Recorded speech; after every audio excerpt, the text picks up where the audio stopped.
He has 4 solo projects, 13 albums with Genesis. He's produced at least 5 other artists and has played as a sideman on scores of records. And right now he is the hottest act in rock and roll. And once again, Rockline welcomes Phil Collins. Phil, nice to have you back tonight.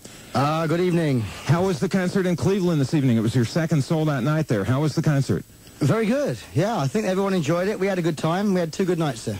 Somebody told me you were going to get a police escort from the Coliseum over to the MMS studios. Did that happen tonight? Yes, it was very, very exciting. We had a police escort out of the gig, down the highway, and then they left us, and we picked up two bikes, and they were ahead of us in the city here, so we got here on time. That's great. By the way, you were brilliant on David Letterman the other night. That was really a fun show. Yeah, I had a great time doing that. That and Carson were both sort of ambitions of mine to do, and I'm very pleased I did them, and it was very relaxed. I had a good time. Who came up with that opening skit? Was that David or the writers, or did you have anything to do with it? Oh, no, it was the show. I mean, I don't know who. I guess it was the Letterman writers that did it, but it was very enjoyable to be part of it, you know, playing with the band and doing a bit of chat as opposed to just the interview. It made it a bit more worthwhile, you know. We'll give you an opportunity to talk with Phil Collins. All you have to do is call, and we're live, so call now. In the United States, 1-800-222-ROCK. In Canada, 1-800-344-ROCK. We'll be right back. It's Rockline.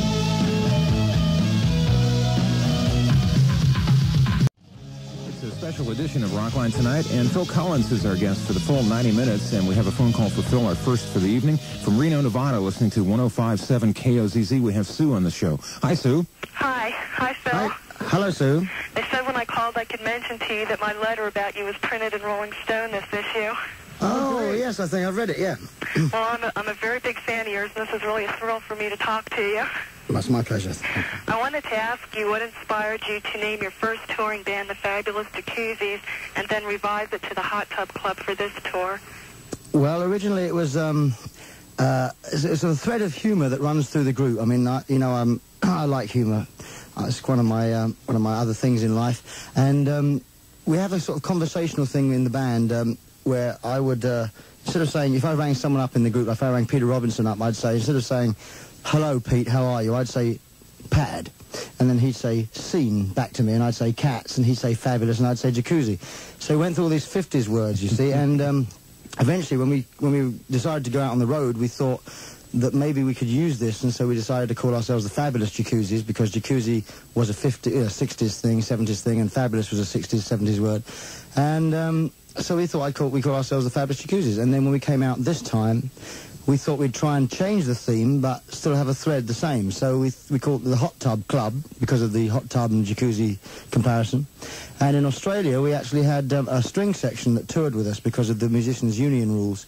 And there was 9 of them, so we called them the 9 Warm Jets. So in fact, we're Phil Collins and the Hot Tub Club and the 9 Warm Jets that bring pleasure wherever they go. So it's really a humorous thing, but we're running, you know, I'm going to have to think very carefully the next time to see if we can get something that's just as good. Thanks for the call, Sue. I'm glad you got to get on the show. What else were you going to say? I just was going to say I saw you in Philadelphia. You were fantastic.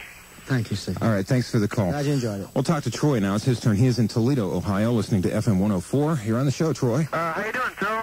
All right, Troy. Okay, I just wanted to say you were great on David Letterman, and I'm looking forward to meeting you tomorrow night at Pine Knob. We got a date, have we? well, in a manner of speaking. All right, my question was, my friend Randy and I was wondering what the little caption you wrote on the inside of your album cover meant, as far as there's no Fairlight on this record or album. Well, everybody seems to be, everybody was seeming to use Fairlights and digital synthesizers all the time. You know, everything was being sampled and then used on records. I mean, for instance, people were taking John Bonham's drum sound or my drum sound and using that on somebody else's record, you know, by sampling it and putting it on a chip and putting it in a drum machine. So as everybody else was doing it, and I don't know how to use a Fairlight or an emulator, so I just thought it was quite a humorous thing to put on the album. Queen did it, actually, on one of their albums. Not that I buy Queen albums, I have, you know, but I did read the sleeve once. It said there is no synthesizer on this album because Brian May, his guitars, sound a lot like synthesizers some of the time, and people would have thought that it was the easy way out to do it on synths, but in fact it was just guitars. So we just thought it was a funny thing to put on the album, really, just one of those little things for people that know about this kind of thing. That was the very first Queen album that was on Phil, by the way, the one with Keep Yourself Alive. That's right. Very first one out of the box. Killer Queen, yeah.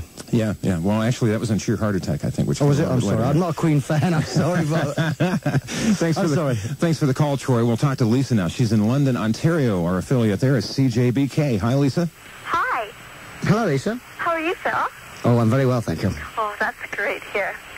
I've got a question for you. What is the future of Genesis? Well, the future is, we're doing an album in September. Last 2 weeks of September we start, and this has been on the cards for quite a while now. The thing is that everybody seems to think that, especially now, I guess, because my album's has done so well, and I think people tend to think that if you're doing one thing, then you can't do another, and therefore it's obvious that I'm going to leave Genesis because I can do it on my own. But in fact, the thrill of doing it with another, with a group of people is very interesting still. So we've still got a group. We're doing an album September, October. I hope to get it finished by January because I want to produce Eric Clapton's next album. So if we can get it through in those 3 or 4 months, which isn't impossible by any means, but the thing is the last album and this new album we're going to do the same way in as much as we're not going to have any material written. We're going to go in there and write together from scratch as a 3-piece group, so therefore Tony and Mike don't have to play my songs and I don't have to play theirs. We keep our individual songs for our own albums, and which gives the group a purpose. It gives a group a reason to be around. Otherwise, if we're just playing each other's songs, it would get a bit pointless. But because it's a different kind of project, the three of us had seen if we can write together, which is all what we've been doing in the last few years, and it seemed to work and give us a sort of a reason to be together still. So Genesis is still very much alive and kicking, and we'll be coming to America in September, October. I know it sounds a long time away, but it's September, October next year. It'll be here before you know it, Yeah, that's right. That's what I keep telling my kids. Time goes by quick. We're going to listen to some Phil Collins rock and roll right now. Everything we're playing, by the way, tonight is on compact disc, including a little bit later a song that is only on compact disc and no jacket required. We're going to play We Said Hello Goodbye, so that'll be a treat for you a little later. For right now, from Hello I Must Be Going, It Don't Matter to Me on Rockline. It Don't Matter to Me by Phil Collins, our guest for the full 90 minutes in this special edition of Rockline. Our next call is from Mason City, Iowa. KRIB is what Mike is listening to. How are you tonight, Mike? Just great. You're on the air. Okay. Mr. Collins, I was wondering what kind of music you listen to at home yourself. Well, Mike, I listen to bits and pieces of everything. I listen to some classical music, not a lot, because I don't really know what I like that much. I like the pop classics like Bach and things like that. But I listen to a bit of that. Mainly, I suppose, if I listen to anything consistently, it's the Beatles. I don't listen to a lot of music because there isn't a lot of time when I'm not actually playing music. So when I'm at home, I'm usually washing up or changing the cat litter or something like that, which I find therapeutic. But unfortunately, they're starting to go out in the garden now, so I'm being made redundant. But if I listen to the Beatles, or I'm a big Stephen Bishop fan, I love his albums, and obviously, the black R&B I listen to a lot of. Prince, Earth, Wind and Fire, all kinds of stuff. I can never think of the more out artists I listen to. Talking Heads, I'm a recent fan of. But as I say, I don't really tend to listen to that much music. I tend to watch a bit of TV, because if I'm home for a week, then that's away from music. So that's really, I don't particularly, unless we're up pretty late, in which case we might put something on like the Beatles just to have on in the background. But I listen to a bit of anything and everything, really. So there's your answer, Mike, and thanks for the call. We'll talk to Colin now. He is in Marshfield, Wisconsin, listening to FM 95 in Wausau. Hi, Colin. How's it going? Colin, I'm all right. How's it going there? I'm all right, mate. Hey, I gotta tell you, I think you're the greatest drummer, and besides that, you're a superb singer and songwriter. Well, thank you. I love your hairstyle too. Hey, there's not much of that. Okay, what I'd like to know is, if you find it difficult to sing and play the drums at the same time, and how do you decide in concert what songs you're just gonna sing and what songs you're gonna play the drums and sing on? Okay, well, from when I was at school, from 12, 13 onwards, I guess, I was always playing drums and singing. I was the singer in the school groups. So I got used to the coordination problems of, you know, getting your left foot, left hand, right hand, and the voice to do different things. So the reason I don't play and sing more on stage is really because it looks visually, to an audience, it just looks so boring, not being able to have someone out front communicating the words of a song to the audience. So, which is one of the reasons why with Genesis, when I took over the singing thing, that I got pushed out front rather than singing from behind the drums. Sometimes with Genesis, for instance, if there's, like, for instance, there's Robbery, Assault and Battery, take that as an example, where I would be, I'd go back to the drums for the organ solo, keyboard solo, and there'd be a few lines of vocal in the middle of that, so I'd sing that from the drum kit. Stuff like Cinema Show, when there's a big instrumental thing at the end of that, I would go back to the drums because it's a playing thing and there's no singing. With my own show, unfortunately, because the songs are more songs as opposed to lengthier pieces, then usually I'm stuck out front or behind a keyboard and I sing. In the air, I play the drums on In the Air because I think everybody wants me to play the drums on In the Air. That drum fill has become synonymous with myself, you know, so I have to play that. So I do that from behind the drums, and if there's any instrumentals, I've only written 2 instrumentals, so I play them. It's really whatever's on the next album, with Genesis, for instance, that will govern whatever I sing and play, really. I mean, we're writing more vocal songs, so therefore I'm pushed out front a bit more. But if there's any instrumental things, I try and rush back and play. And then I do enjoy playing with Chester, so there's no big deal if I play on my own or not, really. Thanks for the call, Colin, and thank you, Phil. We're just getting started on our special Wednesday night edition of Rockline. Phil Collins on for the full 90 minutes, and we're live, so you can call now. In Canada, toll-free 1-800-344-ROCK. Here in the States, 1-800-222-ROCK. It's Rockline. Jacket Required, that's called Inside Out, another good song from that album. They're all good songs on that album. We'll take a call from Little Rock now, listening to Magic 105. We have Stacy on the line, and you're on the air now, Stacy. Hi. Hello, Stacy. I just wanted to say that you're really great, and I can't wait to see you in concert with Genesis again. Oh, that's very nice of you. I'm sure we'll be... I don't know if we ever come to Little Rock. Where's the nearest really big town to Little Rock? Dallas. Or Memphis. Dallas or Memphis, yeah. Oh, Memphis, yeah. Well, we played Memphis the last time, and there was a lady from Little Rock whose name escapes me, but is very famous. But she was there, yeah. And well, we would definitely be playing Memphis or Dallas, so I hope to see you there. Okay. And I was wanting to know, when you're doing that Live Aid concert, were you going to be doing a solo, or were you going to be with Genesis there? Well, that's solo. I'm doing something in London on my own, and then I'm going to do a couple of songs with Sting, and then I'm going to fly on Concorde to Philadelphia, or to New York, and then I'm going to do the Philadelphia one as well. So I'm doing both concerts. Only a fool like me would do this. And I'm going to be playing. Drums with Eric Clapton and his group, I hope, if I get there in time. And then Robert Plant and Jimmy Page are doing a set, which I'm going to be playing with, and I'm going to do a couple of songs on my own as well. Oh. So it should be good fun. I think there's going to be a lot of madness, but it will be all for a good turn, you know, good cause. Rockline sets the record straight once again. I had heard you were going to do that, Phil. I'm glad to hear you verify that. Somebody told me that Bob Geldof had been literally offered a Concorde by the company and said, hey, it's British Airways have made themselves available with the car. I think it's a scheduled flight, the one we're getting, because it leaves at 6:30 and gets into New York at 4:30. And we're getting a helicopter from Wembley to the Heathrow, and then a helicopter from Kennedy to Philadelphia. So if that all runs smoothly, I should be there by 6.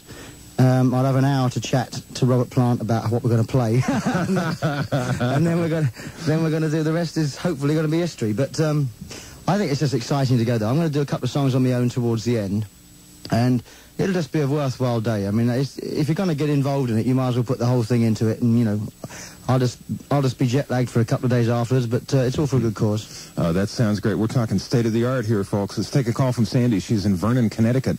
Our station in Hartford, 106 HCN. Hi, Sandy. Hi, hi, Phil. Hi, Sandy. How do you do? I'm very well, thank you. Okay. Thank you for asking. Can you do me a favor? Can you say hi to Jamie Lou for me? Hi, Jamie Lou. Okay, thanks. And my question is, at the Academy Awards show where they nominated your song Against All Odds, how did you feel about having Anne Rankin sing it? I didn't feel as bad as everyone thinks I felt. I was very, very pleased to be nominated. It's a big deal for someone like myself to be nominated into an Academy Award thing, which is, you know, something that I've been watching since I was a kid. And so it's a very prestigious thing to have, and just the nomination alone is enough.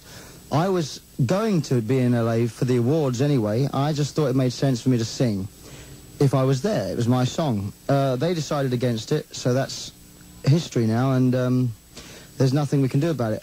I just think that they could have had someone that could have... I didn't think the song sounded very good because she wasn't a very good singer.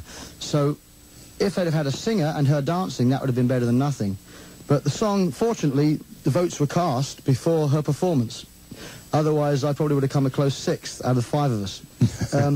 But in fact, you know, it was all the dies were cast before she set foot on stage. So I have no grudge against Anne Rankin. She, you know, everyone has a career to live, and she's trying to do the best she can for herself, and I'm sure that's why she did it.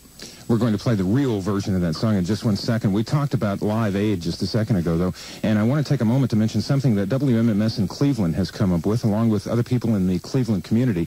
It's the CARE Session, Cleveland Artist Recording for Ethiopia. They have come up with a beautiful song called The Eyes of the Children. It's going to be on Buzzard Records, distributed by MCA. You will be able to buy it nationally, and on that is Michael Stanley, Donnie Iris, Ben Orr, the Cars, and a whole lot more people that are all Clevelanders, and they have decided to band together and do something. It premiered today on MMS, and I got to hear it, and it's really excellent, and they should be commended for what they've done. Promised you Against All Odds? Here it is on Rockline by Phil Collins. Soundtrack to the film Against All Odds by Phil Collins. Sounds like an Academy Award winner to me. We'll talk to Mark now. He's in New London, Connecticut. He's listening to Providence's 94 HJY. Hi, Mark. Hi, Bob. Hi, Phil. How are you tonight? I'm very well, thank you, Mark. Good, good. I'd like to say if the show in Cleveland or wherever it was tonight in Ohio went tonight, as well as the one in Saratoga, it must have been simply fabulous because the one in Saratoga was excellent. Great. I'm glad you enjoyed it, yeah. We had a good time. Okay. My question would pertain to your work with Brand X and the fact that that seemed to be very progressive and instrumental expressively, while your most recent work has been pop-oriented vocal. What would your explanation for your transition to this vocal work be? Well, the original idea of Brand X, I mean, I joined Brand X. It wasn't my group, so I think that sets the tone for the answer. I mean, I was merely a player in Brand X, and at the time when I joined, Genesis were playing pretty tight, restricted to me material. We were playing, you know, it was around the Wind and Wuthering period, the Lamb Lies Down period, when we were playing songs that were a little tight to me, as opposed to, you know, the loose sort of jazz area which I like to play. And so I decided, Genesis was the wife and Brand X was the mistress, if you like, and I wanted to take off my clothes and live a bit, so I decided to stay. I wanted to, sort of, to play with Brand X. At one point I was thinking of leaving Genesis because I found the Brand X thing much more freer and more open to playing. But over the albums with Brand X, we started to get a little bit more arranged, and Genesis, over the same period, started to get a little looser. So we ended up meeting a bit in the middle. So around the time of Duke, we were kind of doing a similar kind of area, although, as you say, Brand X was far more instrumental. Really, I mean, Brand X decided, you know, to split up because, I mean, I was only a member of it, and I had to opt out because of Genesis commitments. So they got other drummers in to play instead of me. And people just went their separate ways. I mean, Percy Jones lives in New York, John Goodsall lives in Los Angeles, Peter Robinson's on tour with me. You know, we're all going different ways, and there's no reason why we couldn't get back together again at some point to do an album, but it was only ever a little project. And I tend to not be a very clever pianist, you know, so I can't really write instrumental things. I've done West Side and I've done Hand in Hand, which I'm very pleased and proud of, but I tend to write vocal songs because I'm a singer, and it's a lot easier to write vocal songs being a singer than it is to write, you know, more instrumental songs being a drummer. So there's no real change in direction. I mean, the next album might be totally different for all I know. I don't really know what it's going to be like yet. Brand X made some great music. That was a nice project you got involved in there, Phil. And thanks for the call, Mark. Thanks for bringing that up. That was fun to listen to. Let's talk to Peter. He's in Sacramento. Our station's KZAP. You're on the air, Peter. Phil Collins? Peter? Oh, wow. I don't believe believe it, man? I'm talking to Phil Collins. We love you out here in Sacramento. I've seen your show. You're unbelievable. Oh, we played there just recently, yeah. Yeah, Phil, I have a question I want to ask you, but first, my sister Sue wanted me to tell you that if she ever had the chance, she wanted to marry you, but I already know you're married.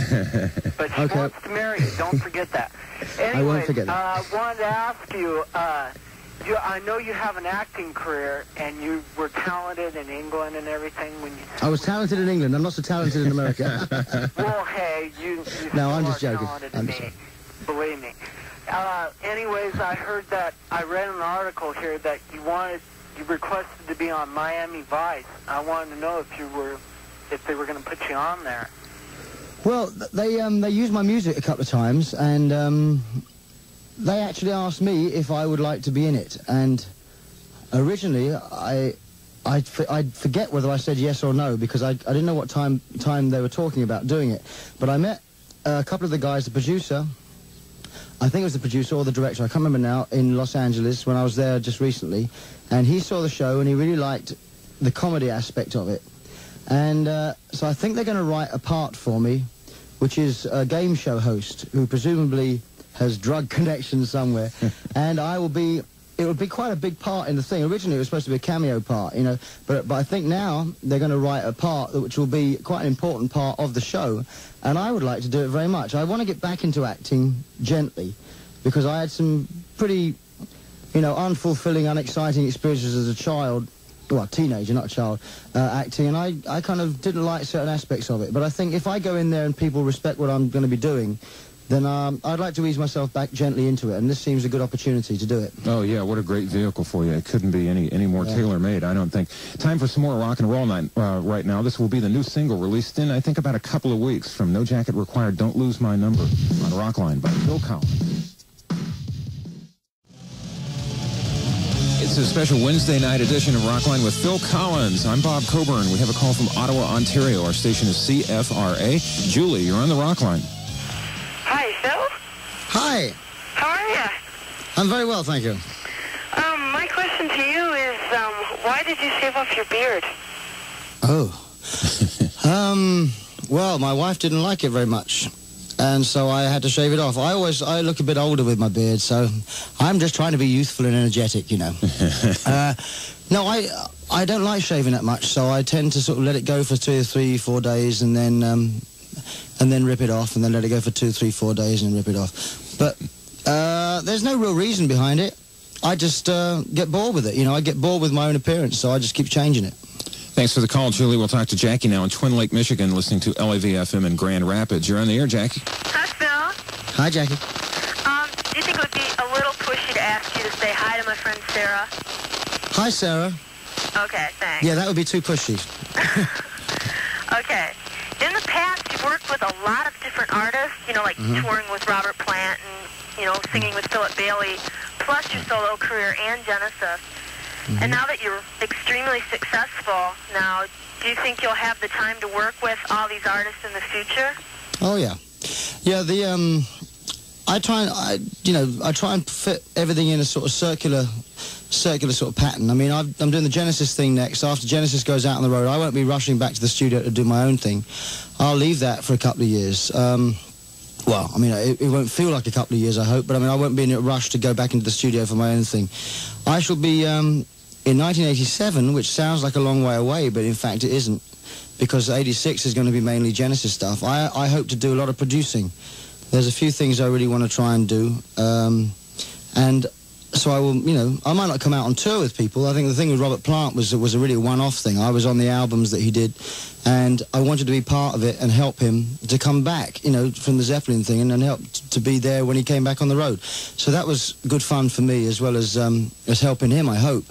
But I won't be doing live stuff as much as producing, because that's something I like to do, and it's always interesting. If I can learn from it, I'll do that. But so by the time I've done that, you know, I'll be ready for my own thing again, and then the Genesis thing after that. So, you know, I'll be around for quite a while, I hope. Can't you find work, Phil? Listen, you know, I got to shop for work all the time. You know, all the time, no respect at all, you know. Need to get a bob here and there, huh? Let's talk to Henry. He's in Lincoln, Nebraska, our station Z92. Hi, Henry. How you doing, Phil? All right, Henry. How's everything going? Everything's going pretty good, you know. Okay, yeah, I really enjoy your stuff and Genesis stuff for quite a few years. It's really Thank great. you. My question is, what is it with the face on your album covers? The last 3 album covers you had faces on. And in comparison, why didn't Genesis ever have, you know, like a group portrait on any of their album covers? Well, Genesis never had a picture on the album cover because we all thought we were so boring that we looked exactly the same as any other rock group. And so therefore we tried to get something that was graphic and put over the mood of the music.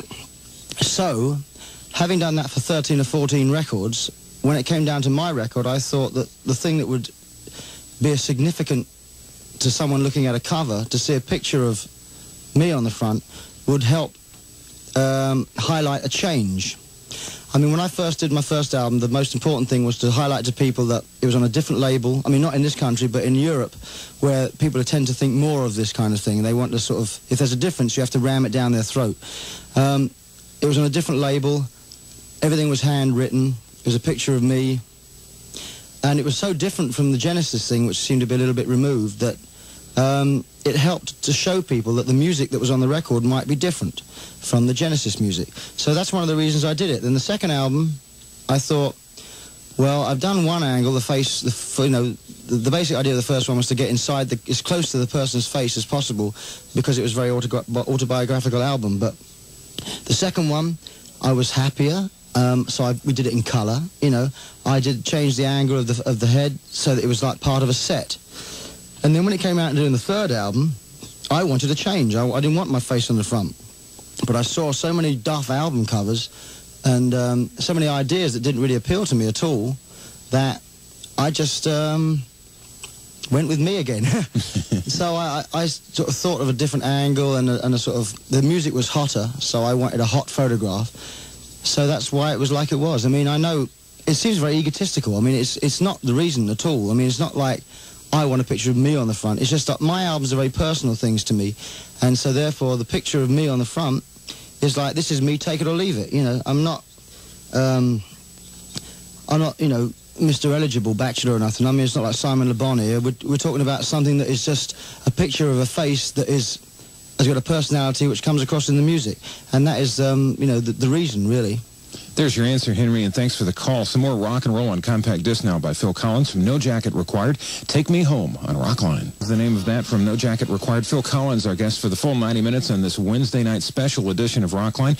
Have a call now from someone listening to 96 QMF in Louisville. They're in Jeffersonville, Indiana, and her name is Star. Hi, Star. Hi. Phil. Hello, Star. How are you doing? This is Star Gibson and Stephanie Schultz, and we're in love with you and your keyboardist. Stephanie said hi. Hi. Okay, and we were wondering, at what age did you start getting really interested in your music? At what age did I what, sorry? Start really getting interested in music. Well, I haven't really started getting interested in I started getting interested in music, I suppose. The first record I got was probably around 62, 61, 62, 63, which was before the Beatles really first started. There was a couple of bands, one called Joe Brown and the Brothers and the Shadows. They were the first 2 records I started playing drums to, but I've been playing drums since I was 5 years old, you know, so I guess it wasn't so much music that I was playing along to. I mean, records as we know it. It was 78s probably, but it was the television. I used to set up in the living room and play along to TV shows. So the first records I bought were by those people, and then of course the Beatles. Seems like so many British artists were influenced by the Shadows. Were they instrumental, basically? Yeah, they were like the English Ventures. The English Ventures. Yeah, they were back. They used to back Cliff Richard. You know, there was Cliff Richard, the Shadows, and they were really. I mean, they were around the same time as Presley, and they're still going. I mean, they're still a very good group. We're still going, too. We'll have more in just a moment with Phil Collins on Rockline. Our numbers are toll-free in the United States, 1-800-222-ROCK. In Canada, 1-800-344-ROCK. And we're live, so you can call now.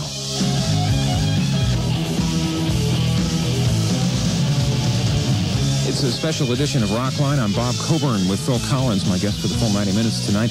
I'll talk to someone in Sacramento. Our station is KZAP. This is Juliana. You're on the air, Juliana. Hi. Phil. Hi. Phil? Hi. Yes, I'm here. I'm Doesn't here. sound like a Juliana to me. No, I know. Is your voice broken, Juliana? This is Jamie, Phil. Hi, Jamie. I'm from San Francisco. Oh, San Francisco, near Sacramento. I've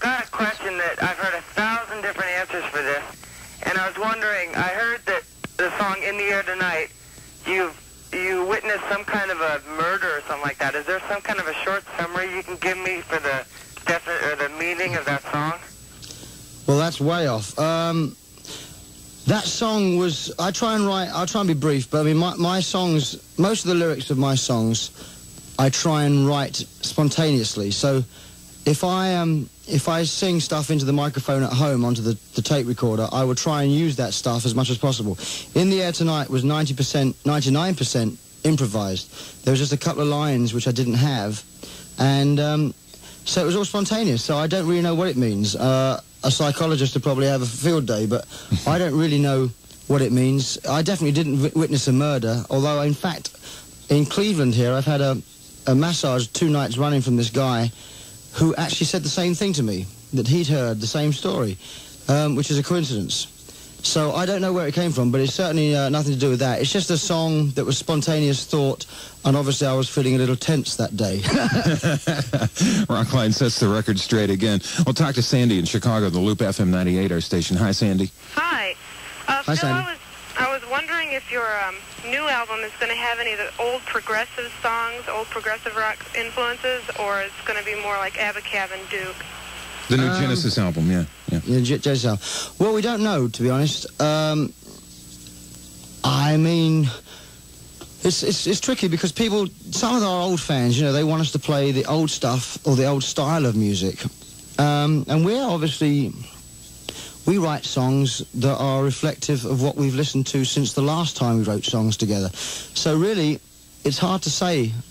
We try and change because the change keeps us fresh, you know, and it keeps us enthusiastic about doing the project in the first place. So we don't really want to go back and retrace old steps. So I think an answer to the question, I mean, I think inevitably it's going to be something different. Hopefully it will be in the step of things, you know, in the sort of in the modern idiom, as we call it. I don't particularly want to go back and do songs like One for the Vine, Supper's Ready. Great though it might have been in 72, 73, it's not really what I want to do now. So I think that fans that like those old albums will just have to listen to those old albums and try and change and bear in mind why we're changing, you know. A lot of the songs on the last album, I think, were just as melodic and had the same kind of romantic feel as some of the older stuff. It's just that it also had a harder edge, you know, and we're living in this day and age where, you know, that's what we're listening to, that's, you know, and we're basically a result of whatever's going on around us. So I think we'll just have to wait and see a little bit. It's all up in the air at the moment. Who knows what tomorrow will bring, Sandy. Thanks for the call. It's Barbara's turn. She's in Lexington, Kentucky. 98 Rock Double Q is our affiliate. You're on the show, Barbara. Hi, Phil. Hi, Barbara. I just wanted to let you know that last week I really enjoyed your concert here in Lexington. Well, thank you. And at this concert I really noticed that you attracted an audience of all ages. And I was wondering, what aspect of your music do you feel appeals to this wide age group? Oh, well, I think that the reason there's a wide age group is because there is different types of music encompassed in the show, really. There's definitely a strong element of the audience that don't know anything apart from No Jacket Required from my audience. They're an audience that basically heard Against All Odds, liked it, Against All Odds and liked it. And then One More Night came out and they liked that too, so they went and bought the album. So there are people there that don't particularly like, say, the West Side aspect of my music, which is more the jazz influence. There are some people that are there because they like In the Air.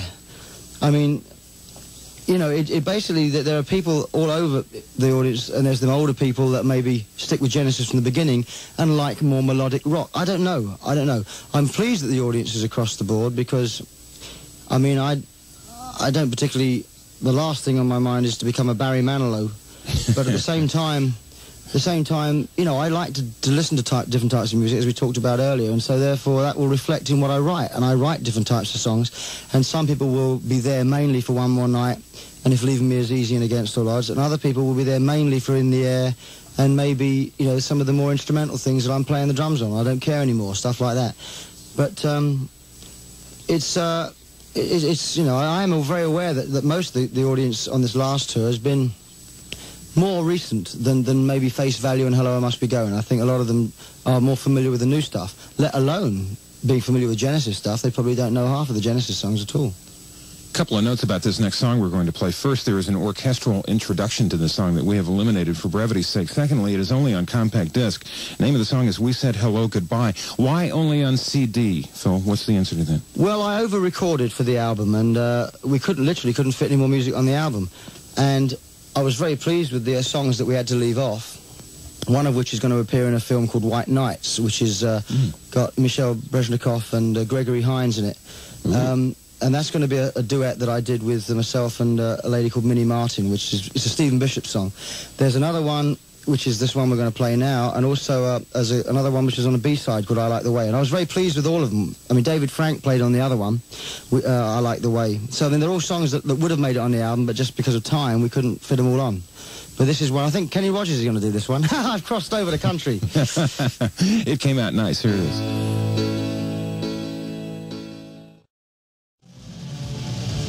It's a special edition of Rockline with Phil Collins. I'm Bob Coburn. Phil says let's try and get as many calls on as we can before the show has to stop.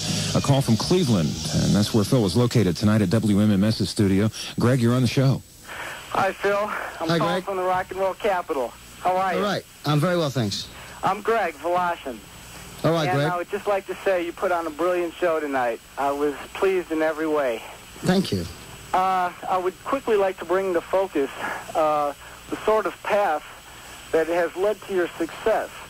And I find it important to say that Genesis seems to be a unique sort of project in the way that when they were in the height of their success back in the mid-'70s and they had the lead singer leave the band and sort of their leader, there were questions as to what direction the band would take. And from what I know, I heard you only sung one song prior to the Trick of the Tail album. And I sang, there's one on Nursery Crime I sang, actually, called For Absent Friends, and there was one on Selling England, which was the one I suppose is more known, which is more for me, yeah. Okay. That's right, okay. And I find it just amazing that you have just taken the band into the direction that you have and therefore furthered your own personal solo success as you have. Great. Well, the thing I think, I mean, Genesis, a lot of people think that I've changed Genesis. I have merely become more of a third member, an equal third party. Before Face Value, I had less time. I was busying myself with other things. I had a family, and it was very tricky for me to try and to put as much time and energy into the band as I should have done. And consequently, I wasn't writing very many songs, and so my strength is more as an arranger.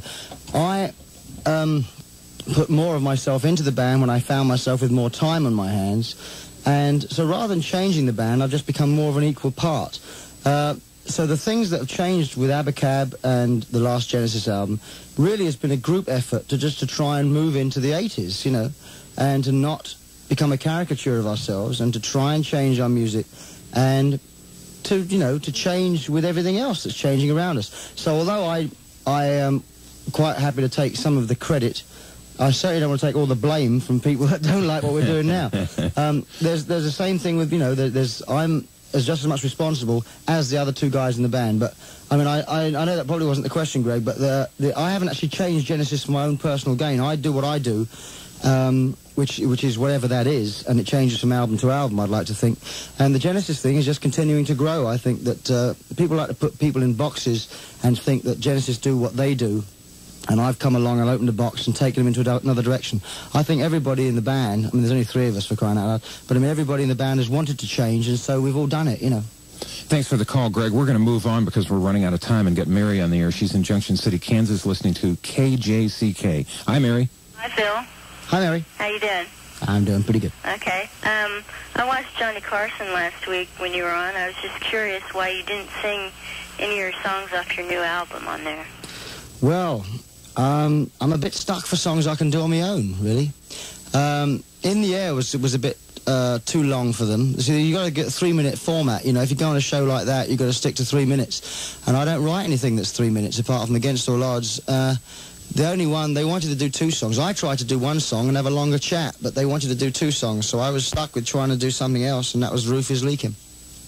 I did, in London, I did a live television show and tried doing One More Night on my own, and it was awful. So I didn't want to do that again. Really, you know, I couldn't have done Sussudio on my own, could I? So I'm stuck with what I have available to do on my own at the piano. But I tried to do Against the Law. I couldn't do that much because my voice was a bit shot anyway. But I really wanted to go on there just to talk to Johnny. I didn't mind about the singing.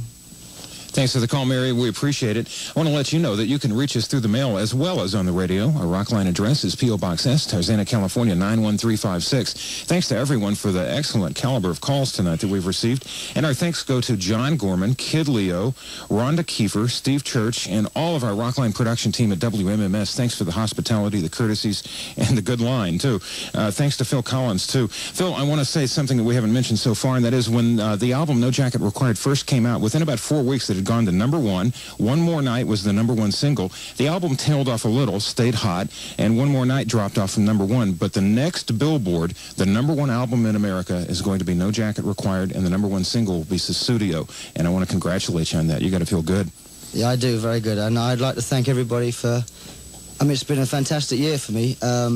Starting with the album, and before that Easy Lover, and before that Against All Odds. And I'd like to thank everybody that's bought the album and the single and has come to the shows, because I think there aren't that many artists around at the moment that have done as much business as we've been doing, and it's down to the kids that come and buy the tickets and see the show. So I'd like to thank everybody out there for coming and doing all that stuff, because it's been a fantastic year for me. Well, it's good to see you on the Carson Show, good to see you on the Letterman Show, and thanks for being on our program, the only one of the three where the audience can call and talk to you. It's been nice to talk to you, Phil.